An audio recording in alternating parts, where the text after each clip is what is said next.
Legenda dos Três Companheiros, capítulo 3. Como o Senhor pela primeira vez visitou seu coração com admirável doçura. Poucos dias depois que voltou para si, certa noite foi escolhido pelos companheiros como o Senhor, para que fizesse as despesas segundo sua vontade. Como muitas vezes o fizera, mandou, portanto, preparar suntuosa comida. Tendo deixado a casa alimentados, seus companheiros iam junto à sua frente, cantando pelas ruas da cidade, levando ele na mão o bastão como o Senhor, e iam um pouco atrás deles, não cantando, mas meditando com muita diligência. E eis que de repente é visitado pelo Senhor. Seu coração ficou repleto de tanta doçura que não podia falar nem mover-se, e nada conseguia ouvir ou sentir senão aquela doçura.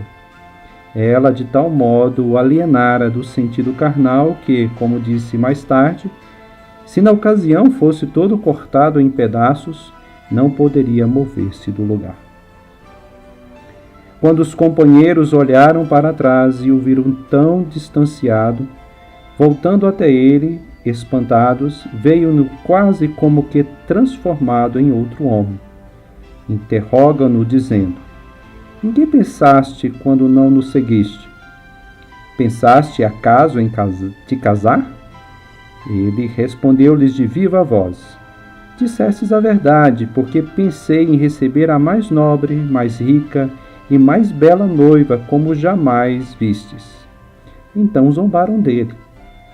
Disse, porém, isto não por si mesmo, mas inspirado por Deus, pois esta noiva foi a verdadeira religião que abraçou, a mais nobre, mais rica e mais bela que as demais por causa da pobreza. Assim, a partir daquela hora começou a ter-se por vil e a desprezar aquelas coisas que amara antes, embora ainda não plenamente, pois não se libertara ainda totalmente da vaidade do mundo. Aos poucos, porém, subtraindo-se do barulho do mundo, esforçava-se por ocultar Jesus Cristo no homem interior e a pérola que desejava comprar, vendendo tudo e ocultando-se aos olhos dos iludidos. Muitas vezes e quase diariamente se recolhia secretamente em oração. A isso impelia-o, de certo modo, com urgência, uma doçura imensa, que frequentemente o visitava e impelia da praça e outros lugares públicos para a oração. Embora já no passado tivesse sido benfeitor dos pobres, desde então propôs mais firmemente em seu coração nunca mais negar a nenhum pobre esmola pedida por Deus, mas dar esmola com maior liberalidade e abundância que de costume. Sempre que qualquer pobre lhe pedia esmola fora de casa, se podia, providenciava para ele dinheiro. Caso estivesse sem dinheiro, dava-lhe o gorro ou a cinta, para não despedir o pobre de mãos vazias. Se, contudo, nem isso tinha, retirava-se para algum lugar oculto e, tirando a camisa, dava ao pobre, a fim de que a tomasse por Deus. Comprava também utensílios pertinentes às igrejas e secretamente os enviava aos sacerdotes pobres. Quando, pois, na ausência de seu pai ficava em casa, ainda que comesse só com a mãe, enchia a mesa de pães como se os preparasse para toda a família. Quando a mãe perguntava por que punha tantos pães na mesa, respondia que fazia para dar esmolas aos pobres, pois fizera o propósito de dar esmola a quem pedisse por Deus. A mãe, porém, amava mais que os outros filhos, tolerava-o em tais coisas, observando as coisas que lhe aconteciam, admirando muito isso em seu coração. Assim, pois, costumava pôr o coração nos pés para ajuntar-se aos companheiros quando chamado por eles. E era tão atraído pela companhia deles que muitas vezes levantava-se da mesa mesmo sem comer, deixando em aflição os pais por causa da saída tão desordenada.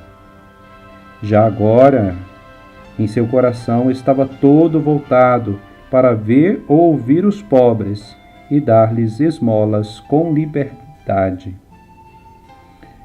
Mudando assim pela graça divina, embora ainda em hábito secular, desejava estar em alguma cidade, escondido, e ali pudesse despir de suas próprias roupas para dar aos pobres, e pudesse assim pedir até mesmo esmola por amor de Deus.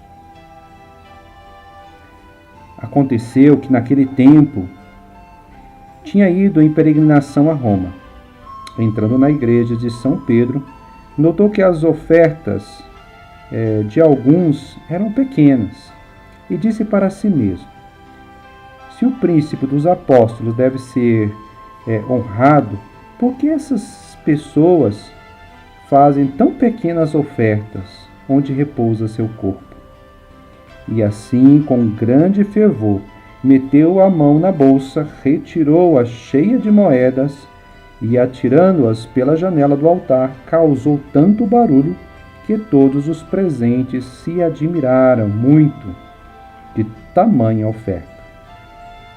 Saindo para a frente da igreja, onde muitos pobres estavam para pedir esmola, secretamente recebeu de empréstimo as roupas de um homem pobrezinho e despiu de suas vestes, vestiu a do homem pobre.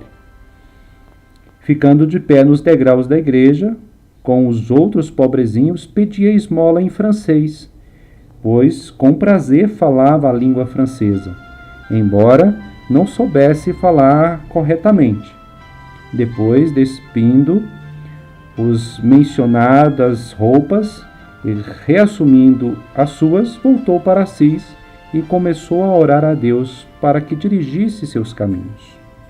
Contudo, a ninguém revelava seu segredo, nem buscava conselho de ninguém neste assunto, a não ser só de Deus, que começara a dirigir seu caminho, e às vezes do bispo de Assis, porque naquele tempo não existia em ninguém a pobreza verdadeira que ele desejava, acima de todas as coisas deste mundo, querendo nela viver e morrer.